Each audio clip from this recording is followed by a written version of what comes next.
Welcome, it's Indisputable. I'm your host, Richey. We got a lot on the agenda today. Breaking down news of the day, she's back. Dina, Sayegh, attorney and legal analyst. Also in the bullpen, my debate segment, I have Cassandra Shand, commentator Young Voices. We're gonna talk about foreign policy around Ukraine, Russia. Should be interesting. Top story of the day. This is actually an update. Remember when we reported on a white female who saw a fender bender, decided to take the law in her own hands and kill an elderly black man, okay? She was eventually arrested for the murder. Now, we're talking about 3 years ago. We brought this to your attention because the NAACP in the local community of Clayton County, Georgia, said this was taking too damn long to be set for court. We have an update. After reporting on this story, it is now set for court. The court calendar is moving forward. Let me give you the background. Let's put up a picture. Her name is Hannah Payne. Hannah Payne, nearly 3 years ago, was charged in the murder of Mr. Kenneth Herring after she attempted what she called a citizen's arrest. The parties are now scheduled to appear in court on Monday, April 18th for the 9 a.m. court calendar. Let's put up the side-by-side picture of Miss Hannah Payne and Mr. Kenneth Herring. You see him there. He was brutally killed by Miss Payne. Now, I want to remind everyone of how heinous this crime was. She saw a fender bender. She decided to pursue the individual, Mr. Herring. Mr. Herring was actually experiencing a medical issue. She then called 911. 911 told her, stop pursuing. We have the information, stop pursuing. And she said no. She cornered Mr. Herring and his wife, took out her gun, loaded her gun, and put a bullet in his body and killed him. The NAACP sent me this message. On behalf of the family and activists, I truly thank TYT Network and Dr. Richey for bringing light to this case. Because of their reporting, much needed attention was brought to the demand for justice by the Herring family. That credit, ladies and gentlemen, that credit goes to you. Those who support this program, those who give a damn about what happens in communities all across this nation and beyond. Because of you, it put enough public pressure back on this case, and this case is scheduled for trial for the court calendar this month, and we just reported on it, all right? Let me give you some background. Payne allegedly shot Mr. Herring after witnesses and 911 operators say she followed him from a fender bender on Clark Howell Highway. This is in Clayton County, Georgia. Cut his red pickup truck off with her Jeep at Forest Parkway and Riverdale Road and put a gun on him. Now remember, this is a fender bender. According to the state's warrant, Payne did remove the firearm from her person during an altercation, loaded a bullet into the chamber, pointed the firearm at the victim, and pulled the trigger, striking the victim in the abdomen. Put up her picture again. That's a killer. Now that's a thug. According to courtroom testimony, an EMS worker on scene said Mr. Herring appeared to be having a diabetic emergency. Herring's wife, Christine, also said she thought he may have been having a diabetic emergency and was trying to drive himself to the hospital. But instead, this person, put a picture up again, decided to kill him. All right? Clayton County Police Detective Keon Hayward testified that the EMS responder said Herring seemed disoriented and that Payne ignored a 911 operator who told her not to follow Herring. The NAACP Clayton County branch says the case was taking too long to go to trial. President C. Cinnamon Baldwin has spearheaded a campaign to increase public awareness of the Payne case. On March 8th, Baldwin and Herring's brother Keith filed a complaint with the Georgia NAACP about the case's slow pace. And that is when they got in touch with us and we decided to get involved. That case, as Attorney Griggs from the NAACP quoted, that case is now scheduled for April 18th. Payne faces 2 counts of felony murder, 1 count each of malice murder, aggravated assault, and false imprisonment, and 3 counts of weapons possession during the commission of a crime. If convicted, she could be sentenced to life in prison. Put up her picture again. Right? See those tears? Those tears are there because she's in trouble, not because she's remorseful for the life that she took. Last year, the Georgia Assembly passed and Governor Brian Kemp signed House Bill 479, which repealed the state's Reconstruction era citizens arrest law in the wake of Ahmaud Arbery's death and Kenneth Herring's fatal shootings. The new law specifically forbids the use of deadly force during citizens' arrest. Now, Ms. Payne's attorney, they are arguing self-defense. They are saying she had no other choice because after doing all of that, according to the defense, she was simply in fear of her life. And so she had no choice but to load her gun and shoot the elderly Mr. Herring in cold blood in front of his wife. Ms. Dahl, thoughts on this case? Well, first of all, kudos to you and your watchers for putting pressure because this is necessary, whether or not it's an unconscious bias or frankly just overworked prosecutors. They need pushes like this. And it's true that the defendant has a constitutional right to a speedy trial, but not the prosecutor. The prosecutor is doesn't have that right to speed up the trial. And so she was out on bond. So she was okay with the delays. So it did take this outside pressure to put it on. And in terms of the actual self-defense argument that she's gonna have, it does sound pretty outrageous, but we've all seen a lot of high profile cases recently where the person with the gun who initiated the argument ends up prevailing with the self-defense. There was that popcorn murder trial out of Florida. I was astounded that he was able to get acquitted based on that. So, the brother of the victim here has talked publicly about the problem with guns in America. And I think this case is a really good example. How many times are we gonna allow the person with the gun to then claim that they needed to use it for self-defense when the other person had no weapon?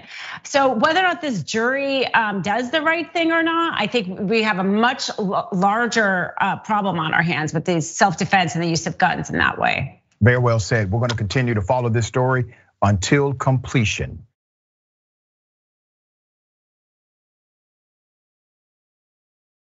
Policing for points. Yeah, Atlanta police, they have been exposed for policing and getting points at the end of their shift. I'm talking about they get a certain amount of points for arresting juveniles, a certain amount of points for arresting someone on a felony, and then they get a certain amount of points for pulling somebody over on a traffic ticket. I am not kidding you. Let me give you some details. Put up the picture of the officer who blew the whistle. You can't see him, right? Because he's scared. He's not scared of community, he's scared of other cops. Because I don't care what you tell me about the police know the police. And he has remained anonymous while blowing the whistle on other cops.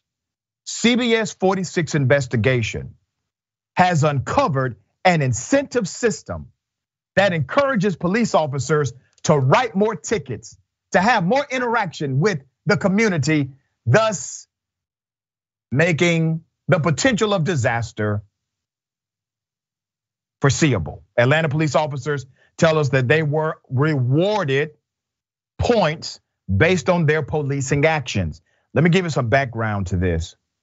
Put up the chart. There's actually a chart that CBS 46 News in Atlanta was able to uncover. This is called the performance evaluation chart, okay? A former Atlanta police officer who worked in law enforcement for nearly 2 decades told the reporter, Rachel Polanski, he said, now keep that chart up for me. At the top left, you'll see where it says target goals are based on an average of 8 credits accumulated per day worked. So they got to get 8 points. So when they go to work, they got to get 8 points, okay? Meaning that I have 8 points a day is what the officer said. Writing a ticket earns APD officers 1.5 points, while a felony or juvenile arrest is worth 5 points. Wait a minute. So if you lock up 2 children, you're good for the whole damn day. You get 2 juveniles. Let me get this right. Let me do the math here. You get 2 juveniles. No, you get 1 juvenile and 2 traffic tickets. You can go home. That's 8 points. That's what it says right here. You get 5 points. Excuse me, 1.5 points for a felony. Juvenile arrest is worth 5 points. It's 1.5 point for a ticket. Yeah, my math is right. All right, writing a traffic ticket earns APT officers 1.5 points. A felony juvenile arrest is worth 5 points. Meanwhile, calls for service, this is important. Calls for service, right? That's when the cop is being the good guy. You know, cat in the tree, can't talk to my kid, things like that. Well, how much do you get for that one? You get 0.25 points. 0.25. I'm not going to lie, the officer said. If I think the person has the finances to pay it, I will stack those tickets. Does this system encourage officers to do police work that earns them more points? The reporter posed the question. The cop said, and I quote, "Oh yeah, absolutely. Because I might decide to sit somewhere in the cut and wait for somebody to glide through stop signs, especially a stop sign that I know people are definitely going to miss. I will sit there and wait there for my points." Are you outraged yet? A point system, policing is not a damn video game. Points, you got to get 8 points a day. And they tell you what's worth the most points. How dare they give juveniles the most points? So you get incentivized for locking up children. We're talking about Atlanta. So what color are these children, you think? What race are they? What demographic do they belong to? It creates an incentive for them not to de-escalate, for them not to figure out a community resolution, but for them to figure out how to put handcuffs on you, even if the charges don't stick. There's more. The deputy chief is standing by this program. Put up his picture. His name is Darren Shearbaum, okay? Darren is defending the point system by APD. But a current officer in zone 4 who did not want to be identified has also gone on record. Now I want to remind you, the deputy chief is saying, well, we do this in order to track, the productivity of our police officers. There is no incentive or reward. We just want to know that they're working to serve the community, to make sure that taxpayers are getting the bang for their buck. Lies, and I got proof. Current zone 4 police officer who did not want to be identified because he's afraid of his coworkers, questioned that statement, saying if that was true, talking about what the chief said, if that was true, why would calls for service only be worth 0.25 points while traffic tickets are worth 1.5 points?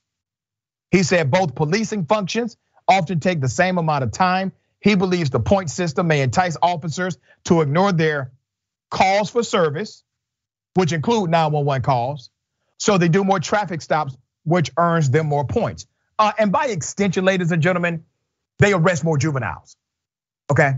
All right, so literally, you get a 911 call, the operator goes to dispatch, operator says, hey, call for service in your area, police ignore it. They ignore it because they're only gonna get 0.25 points. You know how many calls of service you gotta do in order to get your 8-point total in this ridiculous system? There's more. CBS 46 News got a hold of an email, an APD Zone 4 major sent his officers praising the evening watch, that's the shift, for, and I quote, going from 85 stops in a week to 180 stops in week 2. And shaming the morning watch, who finished last with a disappointing 112 stops.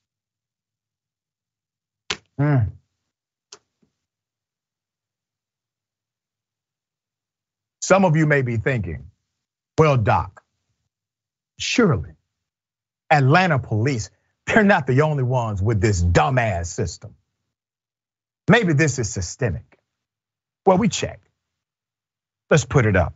Milwaukee police said, and I quote, we do not have an evaluation of officers' activity. Miami-Dade police said, and I quote, the Miami-Dade Police Department does not utilize any point system for evaluation. Philadelphia police said, and I quote, our police department does not do this. New York police said, and I quote, the NYPD does not evaluate our members in this manner. Specifically, we do not award points based on activity of law enforcement. Boston police, our police department does not do this. Cleveland police, the Cleveland Division of Police does not use any programs like the one described. Austin police, we currently do not have any programs in place similar to this model. And the list goes on and on and on. This is the city of Dr. King. You have a young, supposedly progressive mayor, Andre Dickens. You got plenty of black folks on the council. How in the hell did this happen? You have a black mayor, a black police chief, put up his picture. I know they put the deputy chief out there to talk and defend the program, but that is Chief Rodney Bryant. He's the guy in charge of the police department. Now, when I tell you I'm disappointed, that is an understatement, because I know some of these folks at Atlanta City Hall, and they should be more outraged than me. You're giving cops incentives to lock up juveniles? Ms. Dahl, in all of your years working as an officer of the court, have you seen a sophisticated system like this for law enforcement ever? I haven't. And the fact with the juveniles, to me, is also the most disgusting part of it. I mean, I think usually with these things, you could say follow the money, right? I mean, the parking tickets, where is the money going to the parking ticket? Is it going to the police department, right? I mean, that's usually the incentive here is greed. And maybe a way to solve it is having the money go to the public school system instead, right? For the tickets that they pull over. No longer have that tied to, whoever gets the money is also the one who kind of oversees how often it's gonna get pulled over. Because, as you said, I mean, the pulling over somebody is the highest, that interaction is the highest touch point where police officers are killed, and much more that people are killed, and a majority of them are people of color. So it creates a very dangerous situation, and for them to have this kind of incentive, it's probably because of the money. So I say let's solve the money problem. And I'm going to say this on the record, because I know a lot of people in the city of Atlanta watch this show. A lot of those in elected capacity watch this program. You're going to have to change this. This has to go. Now, the next time I report on it, I should be reporting that you have scrapped this ridiculous system that creates targets and points out of citizens rather than making them who they are, which is a community you're supposed to serve. All right, we got more on the other side. It's indisputable, stick and stay.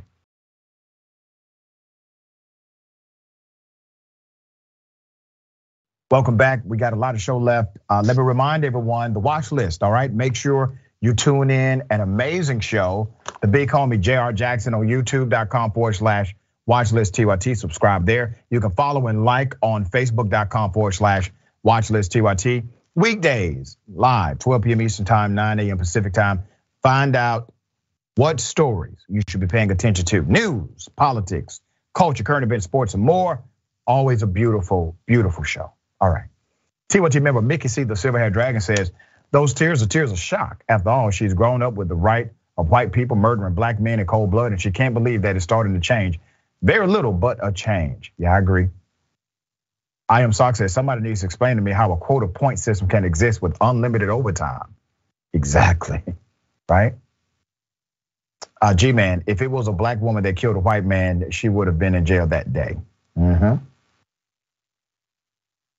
Kevin Bard, and I remember this episode, Kevin. Kevin Bard says this point system was literally a storyline from season 1 of the comedy Reno 911. Was that show actually a training manual for real cops? I remember that episode, ironically, and I like Reno 911. I like the new season too. Twitch, fat guy named Tiny says, that makes it premeditated murder in my opinion. She was told to stand down. She said no, she intended to kill. I agree with you, all right? Very good point. New Moon JLP says, I assume there are no points for successfully mediating or de-escalating a potentially dangerous situation, right? All right. There's an update. There's an update to the Brooklyn subway shooting, all right? Horrific scene. We talked about this yesterday. We got more details. The suspect has now been apprehended. Let's put up his picture.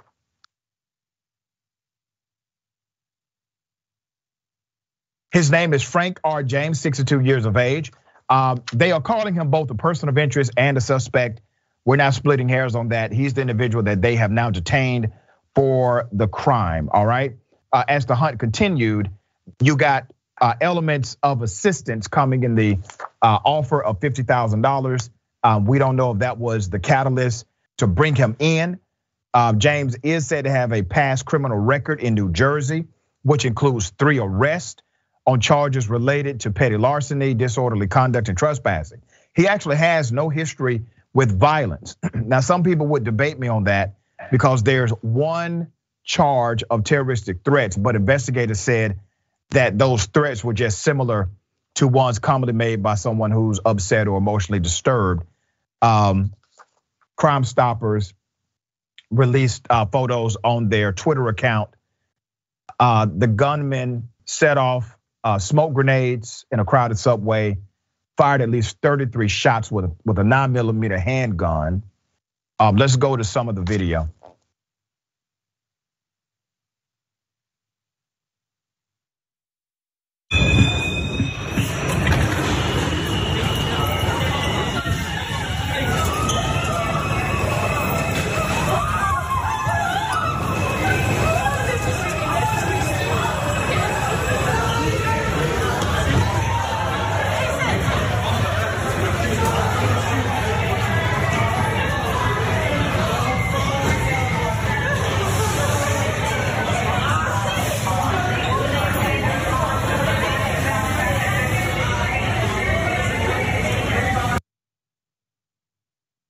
Horrifying. These individuals were simply trying to go to their destination, maybe work, maybe home, maybe on a date. At this point, we know that 5 victims are in critical condition, but they are expected to survive, all right? And at least a dozen people who escaped the gunshot, who escaped, got wounds, they've been treated. Others were injured because of the smoke. This is a developing story. Now, if this individual committed these crimes, Mr. Frank James, if he committed these crimes, that's an evil thing to do. Total disregard for human life. Ms. Dahl, thoughts on this case? It's so tragic, and the number of people terrorized I mean, is so large. I mean, the subway system in New York is essential. And this kind of speaks to what we talked about in the last segment, is the gun problem in America. How are we this country where we believe that you can have the American dream? How does it coexist with the kind of gun violence we're having? It's going to become unlivable. That, and it seems like he has some mental illness. His tirades, his video tirades. He seems very aware of what's happening in the news. He knows specifically about the mayor's homeless problem. So, and that also to me speaks to how we talk about sometimes the right or anybody who talks about current events in a way that can lead somebody with a mental illness to maybe act in a violent way that they wouldn't have. I think we should all also realize the discourse that we have. So there's a lot of things actually I think that are present in this. I don't know if anyone's gonna do anything about it. I'm always wishing something will change, but unfortunately it just seems like we have one other attack like this after another with nothing changing. Yeah, it is sad. And I'm going to read this for one of my producers. The police were alerted to his presence by pictures on social media that showed him wandering around the area of East Village. Police engaged with him at 1:42 p.m. Eastern time without incident. So it seems as if he was unaware that he was basically the most wanted man in America.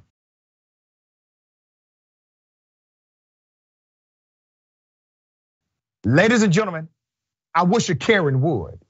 You want to call the police on him for having a barbecue on a Sunday? I feel great! Back off! I'm going to tell them there's an African-American man threatening my life. You've already been asked to leave.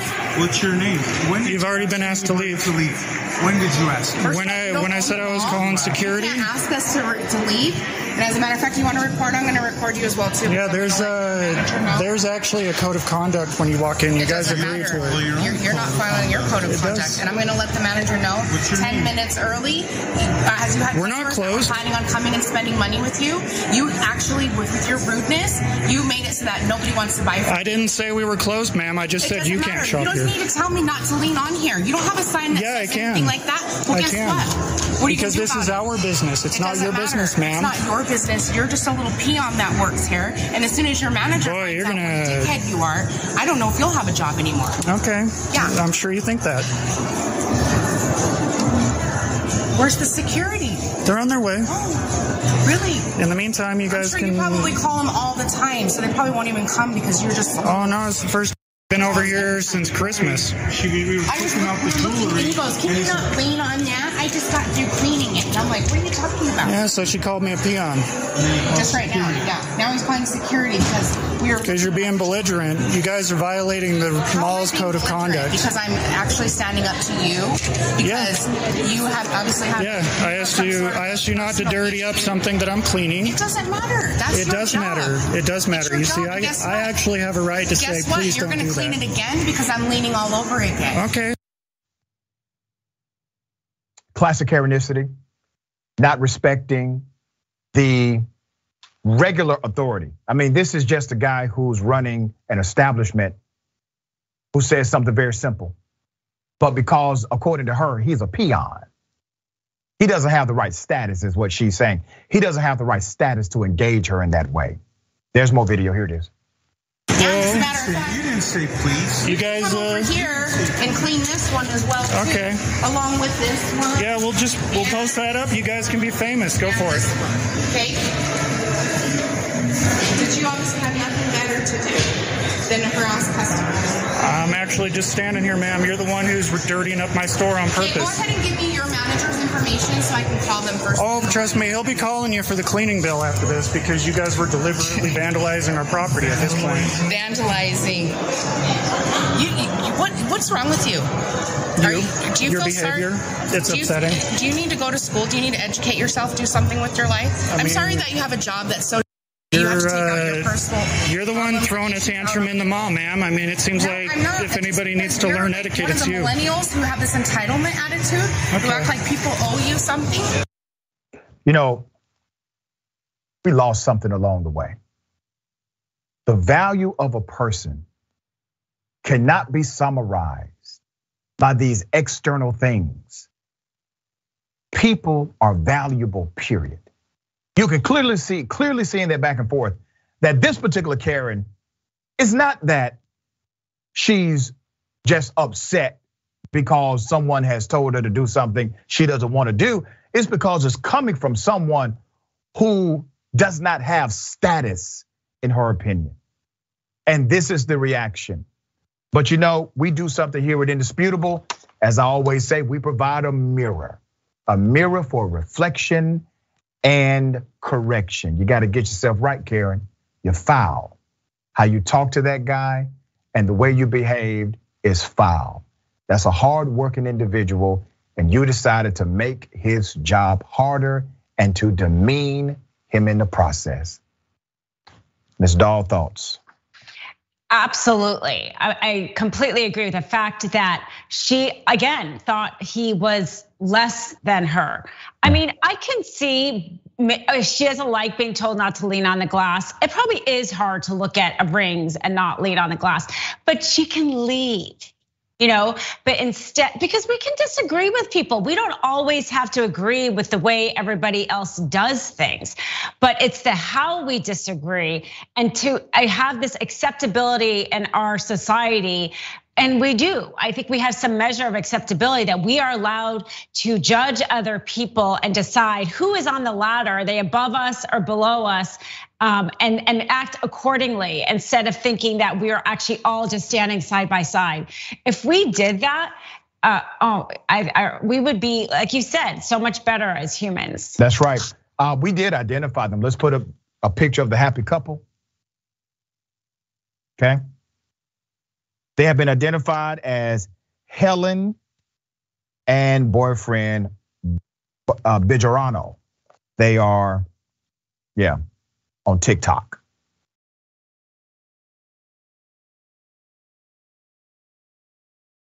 Racist seminar. Such a damn shame. This was at a concealed carry event, all right?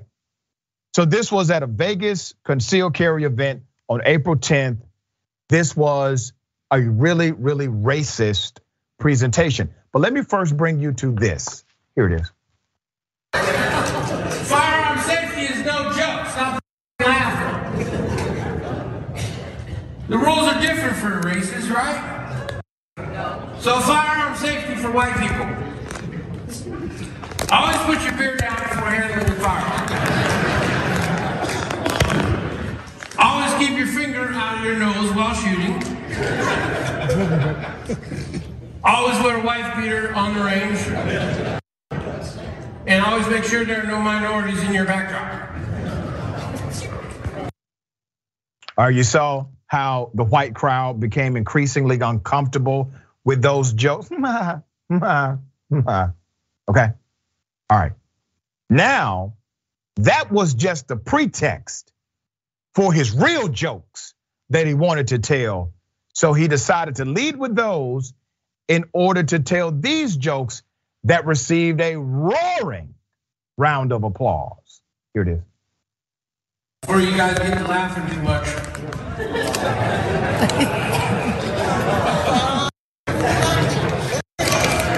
Always shoot the gun right side up. Always lick the chicken grease off your fingers before shooting. Always make sure there's a white person around so you have someone to blame for everything that goes wrong in your life. And always aim for small children to ensure you actually hit another gang member.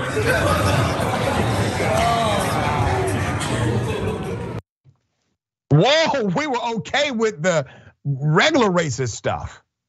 But man, when you're a racist presenter in front of a crowd of racist people, and you have just told a racist joke that made them go, whoa, buddy. Let's put up his picture. We've identified him, all right? Nefi Kaliki was the instructor at the CCW gun safety seminar. He later defended his racist routine on Twitter. We got it. He said, people got equally roasted in my class, at the Liberty last Sunday. I am a minority, FYI. Well, no, they did not get equally roasted, sir. Your jokes were decisively much more bigoted, racist, and insensitive against the Black community. He continued, however. He also said, I am a minority and I was the one telling the jokes. I am an Afghan American and I come from a Muslim family. For those who use my comedy and my event as fodder for your political nonsense is shameful. That audience was my audience, and it was comprised of a wide mix of racists. Yeah. Here are some of the GOP candidates that attended the seminar. Let's put them up. There they go. All right. You got candidates for Congress, candidate for US Senate, candidate for sheriff, and candidate for governor. They were in their element. No need to do that kind of presentation, all of those racial tropes, talking about gun safety. That is not only distasteful, but really a shock to the conscience. But for this individual, it is normative. You have to check things like this in society because that person feels protected because of those damn laughs. Well, I'm not laughing with you.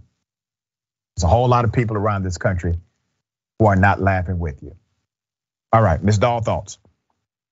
I was so disgusted by that video. Yeah. Just so horrible. Those legislators that are there should really have spoken out against it. Minorities can definitely be racist against other minorities. They can be racist against even themselves. So that doesn't excuse anybody's behavior.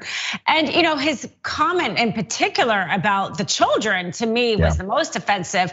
And it speaks to a little bit of what we just talked about the point system of locking up juveniles. It's, if you are making this joke, it's because there is this perception that Black children are worthless or destined to crime, and it makes it okay then for a police officer to be more likely to arrest them. So this is something that, regardless of whether or not it was done to do a punchline, it does speak to how we treat Black children in our country. And I was just disgusted by it. Very well said. We got more on the other side. It's indisputable. Stick and stay.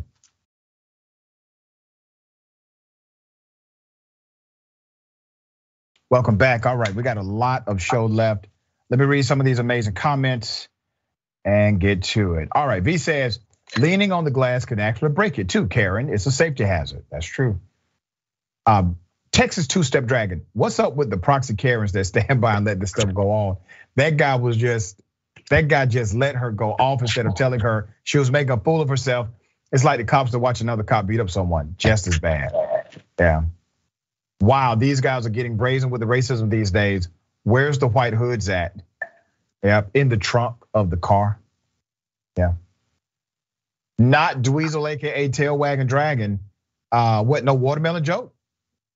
I'm sure that was probably in the next slide. Robo Blake, what do Karens think that recording, why do Karens think that recording is their worst enemy? Yeah. Yep, all right, this is Airship Right. This is why if cops get guns, sales get guns, sales get tasers. Okay, I don't know. All right. Interesting, Florida teacher gets arrested for playing music, blasting music inside of the school. I got mixed feelings about this one. Let me say that up front. Let's put up a picture of the teacher. The guy actually had a solid point, okay? I know he got arrested and he should not play loud music during testing. He did, but there's a reason. So he's a Florida middle school teacher. He was blasting music while students took a standardized test. All right, that is disruptive. His name is Martin Reese. You're looking at Mr. Reese. He's an art teacher in Florida who felt he had to stand up for kids and protest the standardized testing taking place in his classroom. So let me say this before I continue with the story, okay? I am anti-standardized tests. That's where I'm at. I think standardized testing is a monopoly. It is a multi-billion-dollar industry, and it has been utilized in discriminatory fashion for decades. Big money in standardized testing. And typically it does not actually solve any problems. It doesn't really say how well a student who works hard, how well they will do. I know this, I've been a professor for years. So Martin felt that it was his duty to do this. He also added that the stress of the pandemic made the forced testing inappropriate. He had a solid point there. The teacher who was hired just 3 weeks ago, he was only hired 3 weeks ago, all right? Says he was disgusted at the student situation. He claims it's unfair to make students sit in a classroom after 2 years of grappling with COVID-19 pandemic to take a test that would be retired after this spring. Solid point. The test is no more after the spring, okay? That test or testing period is typically connected to funding for an institution. And if you can show increase in performance, you get more money from your state and federal government. It also qualifies your school for increased grant funding from private organizations. Now, it should kind of work the other way, where if you have an academic problem, you should then qualify for more money. But if you show that you have academic challenges, you then receive less money for your institution. All right, the scene was live streamed on Martin's Instagram page before police arrived and escorted him out of his classroom. The school briefly went into lockdown during the disturbance. I think that was overkill. I think they overreacted with that. Reese states that the reason he blasted the music is so the entire school will have to retake the FSA. And he talks about his beliefs within the school system, as well as speaking up for poor students and how the teaching staff is underrepresented by the Black community. Once again, he's making solid points, okay? Martin expressed, and I quote, "The whole world changed on them, and now we put all this pressure on them to take a test." I'm gonna get into the arrest in a minute. Now, I wanna remind you that we are starving in K through 12 education for real teachers who are student advocates. We're starving for that, okay? So you got a guy who's doing something that's definitely a student advocacy model. He's doing it to advocate for the students. Now, is he doing it in a way that disturbs the status quo? Of course he is. It is a protest. If protest makes you comfortable, it is not a protest. It is meant to make you uncomfortable. There's more. So let's talk about the arrest. Reese was charged with disrupting the school function and disorderly conduct. He's since bonded out of jail and was dismissed from his position at Creekside Middle School. The Department of Education claims the state assessments play an important role in educational equity, which ignores the proven negative consequences of high stakes testing that disproportionately impacts minority and low income communities, all right? Once again, the brother had a solid point. Negative consequences include the loss of valuable opportunities to learn due to testing preparation, the narrowing of curriculum to focus on testing standards, and the stigmatization of students and schools as failing or in need of intervention based on faulty interpretations of what test scores actually mean. And I want to explain this because there are a lot of people that will say on the post, well, there are such things as bad schools. Well, schools are typically a reflection of the socioeconomic environment around them. Schools typically are unable to address all of the socioeconomic variables that may lead to decreased performance when it comes to standardized testing. We need a holistic approach, which takes full integration of community, government, and school system. Standardized testing favors students from high income families. We know that based on data.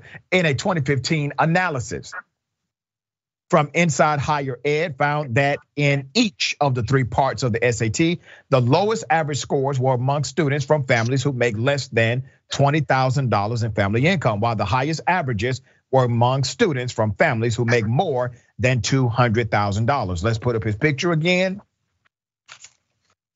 The brother had it right, okay? He had it right. Now, he went to jail. There are some things that are worth going to jail for. And because of his passion about this, his advocacy, fine, he gets a charge. I hope his charges get dismissed. But even more so than that, I hope this sparks a true dialogue about the ills of standardized testing in the United States of America and the industry it promotes. All right, Ms. Dahl, thoughts here. Yeah, I think one of his defenses could be First Amendment. It is true that your First Amendment rights are limited in a school, but I would definitely argue that for him if I was him. And yeah, maybe he has a life in advocacy. He might have a hard time getting another job since, as you said, he was only there 3 weeks before this, but he really is highlighting a good point. There's so many things that we could fix in our education system. One thing that California does, they passed a law a few years ago, and instead of your zip code money going to the school that your zip code is based, the money is distributed based on need. So a wealthy community is not sending all their property tax money to that school. So there's things like that. I think standardized testing was trying to address a problem of not allowing kids to fall behind, but like you said, it's not really working. So there's other creative things that could be done because we don't want students to be failed by whatever school that they're in. Yeah, and there's another study that coincides with the sentiment of this educator that shows when there's a school system with standardized testing, then they take a lot of time away from actual curriculum in order to prepare for those tests. So you're teaching kids to pass a test rather than teaching them to pass the game of life. You're teaching kids to pass a test rather than learn the actual curriculum that's in front of them. And you use a memory aspect. You basically get them to memorize short term to dump all of that information into a test, and they've learned absolutely nothing. They did not digest anything because we're teaching a memory model rather than a learning model. So I concur with the sentiment of this educator. I'm actually okay with the fact that he was willing to go to jail. I think that means you stand up for something and you're willing to accept the consequences. And I hope to hear more from him, because this is what you call educational leadership. It is rare that we see a school teacher willing to take this kind of stand. So on that, I applaud you, sir, because we need more school teachers who are willing to be bold advocates for those they teach. And one thing about him, those students will never forget that school teacher stood up for him, stood up for them. They will never forget what he did, all right? So big ups to you for doing that. All right, for those who are watching us via linear television, that concludes our time on Indisputable. Always good to be with you. If you can, try to check us out. Just go over to one of our streaming platforms and we will continue the show with a few more segments and the bullpen. Remember, take care of yourself, take care of each other, take care of the planet. Remember, the truth is always indisputable. Welcome to Indisputable. I'm your host, Dr. Rashad Richey. We got a lot happening today. But what do we do on this show? We tell the truth. You know why we tell the truth? Because the truth is simply indisputable. Rashad, great to be here. Congratulations on the new show. And I gotta let everybody know that Rashad and I go way back. Here's the pattern that we see in all of these Karen stories. They think they own stuff they do not own. Now, where does that come from? I don't know, maybe slavery. Maybe they think they should still own black people. This is what happens when Karens weaponize the police. When you're used to privilege, equality seems like oppression. It hits you in a certain way when someone is holding you against your will, treating you like you're a criminal and you're an innocent person. This is something that black people face no matter where they are. A stronger black economy lends itself to a stronger, greater economy. Don't think it's exclusive of you, it's inclusive of you. What's your beef with critical race theory? It adds more fuel to the fire of the racist tendencies that we already have. We have a generation of problem solvers that can remedy the problem if they are properly taught what the problem is. You know who created redlining in this country? It was a white liberal. I don't give a damn who created it. If it's a racist policy, Shelley, here's what I don't know. I don't know. See, there you go filibustering, brother. You're scared of this truth, but you're gonna get it though.